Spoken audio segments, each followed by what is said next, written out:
आज की कहानी है चांदी के पात्र का सही मूल्य क्या। बहुत समय पहले की बात है। किसी गांव में एक बूढ़ा व्यक्ति रहता था।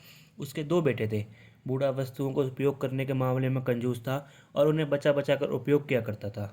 उसके पास एक पुराना चांदी का पात्र था। वह उसकी सबसे मूल्यवान वस्तु थी। उसने उसे संभाल कर संदूक में रखा हुआ था।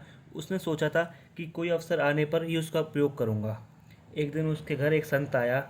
जब उन्हें भोजन परोसने लगा तो एक क्षण उसके मन में आया कि संत को मैं चांदी के पात्र में ही भोजन परोसता हूँ। किंतु अगले ही क्षण उसने सोचा कि मेरा चांदी का पात्र बहुत कीमती है। गांव गांव भटकने वाले इस संत को इसकी क्या मोल। जब कोई राजसी व्यक्ति मेरे घर पधारेगा तब यह पात्र निकालूंगा। यह सोचकर उसने पात्र नहीं निकाला। कुछ दिनों बाद उसके घर राजा का मंत्री भोजन करने आया। उस समय भी बूढ़े व्यक्ति ने सोचा कि चांदी का पात्र निकाल लूं, किंतु फिर उसे लगा कि यह तो राजा का मंत्री है। जब राजा स्वयं मेरे घर भोजन करने पधारेंगे तब अपना कीमती पात्र निकालूंगा। कुछ दिनों के बाद स्वयं राजा उसके घर भोजन करने के लिए पधारे। राजा उसी समय पड़ोसी राज्य से युद्ध हार गए थे और उनके राज्य का कुछ हिस्सा पड़ोसी राज्य ने ले लिया था। भोजन परोसते समय बूढ़े व्यक्ति ने सोचा कि अभी अभी हुई पराजय से राजा का गौरव कम हो गया है।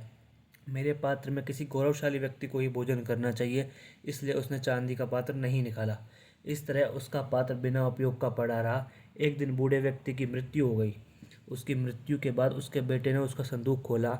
उसमें उसे काला पड़ चुका चांदी का पात्र मिला। उसने वह पात्र अपनी पत्नी को दिखाया और पूछा, इसका क्या करें। पत्नी ने काले पड़ चुके पात्र को देखा और मुंह बनाते हुए बोली, अरे इसका क्या करना है, कितना गंदा पात्र है। इसे तो कुत्ते को भोजन देने के लिए काम आएगा। उस दिन के बाद से घर का पालतू कुत्ता उस चांदी के पात्र में भोजन करने लगा। जिस पात्र को बूढ़े व्यक्ति ने जीवन भर किसी विशेष व्यक्ति के लिए संभाल कर रखा, अंततः उसकी यह गत हुई। किसी वस्तु का मूल्य तभी है जब वह उपयोग में लाई जा सके। बिना उपयोग के बेकार पड़ी कीमती वस्तुओं का भी कोई मूल्य नहीं है।